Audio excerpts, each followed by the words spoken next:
ప్రధానమంత్రి మోదీ నూతన సంవత్సరం సందర్భంగా జనవరి 1, 2025న కేంద్ర కేబినెట్ సమావేశం నిర్వహించారు. కేబినెట్ సమావేశంలో అక్కడ చర్చించిన అంశం ఒకే ఒక అంశం, అది కూడా రైతులకు సంబంధించిన అంశం. ఇప్పుడున్న ఎన్డీఏ ప్రభుత్వం కేంద్రంలోనూ రాష్ట్రంలోనూ రైతు పక్షపాతి ప్రభుత్వం. రైతే అన్నదాత. అన్నదాతని డైలాగులు చెప్పటం కాదు, అన్నదాతను కాపాడుకోవాల్సిన బాధ్యత ఉన్నది. అలాగే రైతే రాజు అని డైలాగులు చెప్తారు.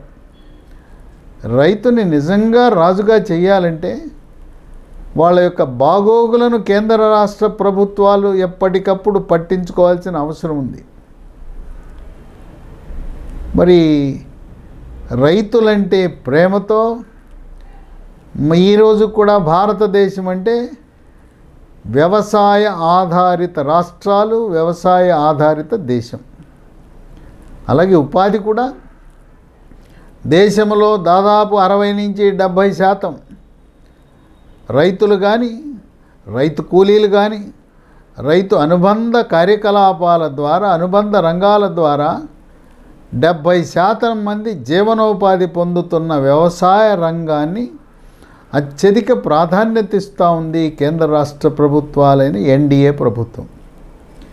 దాంట్లో మొట్టమొదటిది, ప్రపంచంలో అనేక చోట్ల యుద్ధ వాతావరణం నెలకొంది. రష్యా, యుక్రెయిన్, ఇంకో చోట యుద్ధ వాతావరణం వల్ల ఎరువుల రేట్లు ఆకాశానికి అంటుతున్నాయి. భారతదేశంలో ఈనాటికి కూడా ఎంత స్వయం సమృద్ధి సాధించినా కొంత మోతాదు మనము ఎరువులు దిగుమతి చేసుకోవాల్సిన అవసరం ఏర్పడుతూ ఉంది. ఈ దిగుమతుల వల్లనే కొన్ని ఇబ్బందులు ఎదుర్కొంటున్నాం. అంతర్జాతీయ మార్కెట్లో ఎరువుల రేట్లు పెరుగుతున్నాయి. అంతర్జాతీయ మార్కెట్లో ఎరువుల రేట్లు పెరిగినాయని రైతు మీద భారం పెట్టలేం. అందువల్ల ప్రధానమంత్రి మోదీ ఖరాఖండిగా చెప్పారు, 50 కేజీల డిఏపి ఎరువుల బస్తా 600 అయినా 1350 రూపాయలకి మాత్రమే అమ్మాలి. అంతర్జాతీయ మార్కెట్లో రేట్లు పెరిగినా రైతుకు మాత్రం ఈ 1350కే మనం అందించబోతున్నాం. ఈ పక్క దేశాలైన ఆసియా దేశాలు, బంగ్లాదేశ్, పాకిస్తాను, ఈ దేశాల్లో వాళ్ళు ఈ డిఏపి 50 కేజీలు బస్తా ఇప్పుడు ఎంతకు అమ్ముతున్నారో తెలిసినా వాళ్ళు 3000 రూపాయలకు అమ్ముతున్నారు. కానీ మనం అతి తక్కువ ధరకి, ప్రపంచంలో అతి తక్కువ ధరకి రైతుకి ఎవరైనా డిఏపి అందిస్తున్నారంటే అది భారతదేశం. ఇక దీంతోపాటు వాతావరణ ఆధారిత వ్యవసాయ బీమా, ప్రధానమంత్రి ఫసల్ బీమా యోజన, దానిలో అనేకమైన మార్పులు తీసుకొచ్చారు. అది కూడా క్యాబినెట్లోనే నిర్ణయం తీసుకున్నారు. ఇప్పటివరకు జరిగిన తంతు ఏంటంటే, సార్వా పంట, ఖరీఫ్ పంటలో జరిగిన నష్టాన్ని వచ్చే ఖరీఫ్లో మనకి రైతుల అకౌంట్లో, ఖాతాల్లో డబ్బు పడుతుంది. అంటే దాదాపు సంవత్సరము కాలం తీసుకుంటున్నారు మనకి రైతులకి ఆ జరిగిన నష్టాన్ని సెటిల్మెంట్ చేయడానికి. ఈ ఫసల్ బీమా యోజన ఎవరు నిర్వహించేది? జాతీయ agriculture insurance corporation of India. ఇది కూడా కేంద్ర ప్రభుత్వ రంగ సంస్థ. అంటే వాళ్లకు కాలము చెల్లిన విధానాలు అవలంబించడము ద్వారా సంవత్సరమా రైతు ఏమైపోవాలి? రైతుకు నష్టము జరిగిన 15 రోజుల్లో రైతు ఖాతాలో నష్టపరిహారం పడే విధంగా మార్పులు చేయాలని కేబినెట్ నిర్ణయం తీసుకుంది. అది ఎట్లా సాధ్యమంటే, టెక్నాలజీని వినియోగించి సత్వర పరిష్కారము, జరిగిన నష్టము 15 రోజుల్లో సెటిల్ చేయాలి. దానికి సెటిల్మెంట్ కోసం, ఈ క్లెయిమ్ పరిష్కారం కోసం, జరిగిన నష్టపరిహారం అందించడానికి ఒక ప్రత్యేకమైన సాంకేతిక పరిజ్ఞానాన్ని ప్రవేశపెట్టారు. దాన్ని ఫియట్ టెక్నాలజీ అంటారు. ఇన్నోవేషను, టెక్నాలజీ, కంప్యూటర్లు, సాంకేతిక పరిజ్ఞానాన్ని ఉపయోగించి నష్టపరిహారం అంచనా వేయగానే 15 రోజుల్లో రైతు ఖాతాలో జమ అయిపోతుంది. ఆ విధంగా రైతుకి సత్వర సహాయం చేయగలుగుతున్నాం. ఇప్పుడు ఈ ముందు అసలు నష్టపరిహారము బ్యాంకులో వేయాలంటే అంతకుముందు అంచనా వేయాలి. ఇప్పుడేంటి, ఈ నష్టపరిహారం అంచనా వేయటానికి క్రాప్ కటింగ్ ఎక్స్పెరిమెంట్ అని జరుగుతుంది. అంటే 1 సెంటు భూమిలో, ఉదాహరణకి వరి అనుకోండి, 1 సెంటు భూమిలో వరిని కోస్తారు. కోసి నూర్పిడి చేస్తారు. నూర్పిడి చేసి దిగుబడి ఎంతో అంచనా వేస్తారు. ఇట్లా ప్రతి రైతు దగ్గరికి వెళ్ళి 1 సెంటు భూమి, 1 సెంటు కోత కొయ్యటము, ఈ నూర్పిడి చేయటం, ఇదంతా ఇది రాతి యుగంలోని పరిజ్ఞానం అని చెప్పి దీనికి కూడా ప్రధానమంత్రి మోదీ రిమోట్ సెన్సింగ్ విధానము, శాటిలైట్లను వినియోగించి ఆ పంట ఎంత నష్టం జరిగింది అని అంచనా వేసే విధంగా దీనికి ఒక కొత్త సాంకేతిక పరిజ్ఞానాన్ని, దీన్ని ఎస్ టెక్ అన్నారు. ఎస్ టెక్ అంటే yield estimation system using technology. అంటే ఇక కొయ్యాల్సిన పని లేదు. డ్రోన్లను కానీ, లేదు మన డిజిటల్ పరిజ్ఞానాన్ని కానీ, యాప్లు వినియోగించి, శాటిలైట్లు వినియోగించి, వీటన్నిటినీ అనుసంధానం చేసి, మొన్న విజయవాడ నగరంలో వరదలు వచ్చినప్పుడు నష్టపరిహారాన్ని అంచనా వేయడానికి చంద్రబాబు నాయుడు డ్రోన్లను ఉపయోగించారు.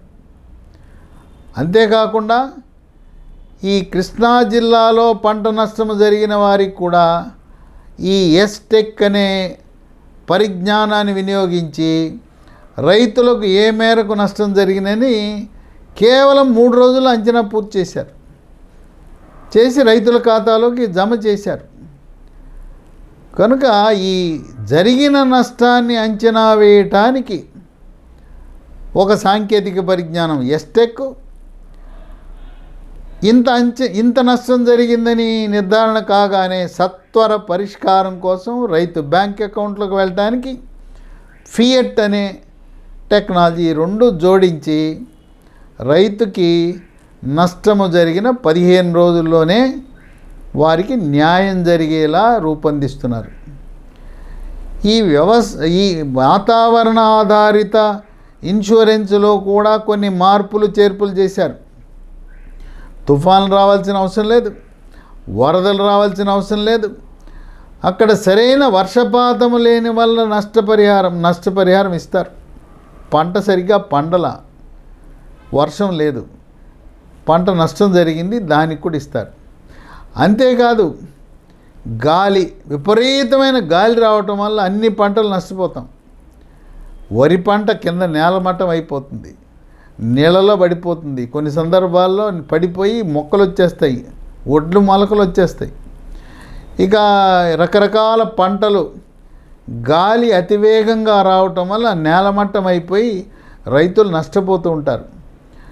దీనికోసం ఈ వాతావరణ ఆధారిత ఇన్సూరెన్స్ పథకం, వ్యవసాయ ఇన్సూరెన్స్ పథకంలో ఇంతకుముందు ఒక బ్లాకును ఒక యూనిట్గా తీసుకునేవారు.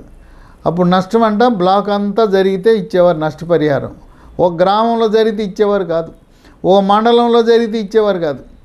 ఇప్పుడు దాన్ని, ఆ నియమ నిబంధనలు మార్చి మండలం ఒక యూనిట్గా చేశారు.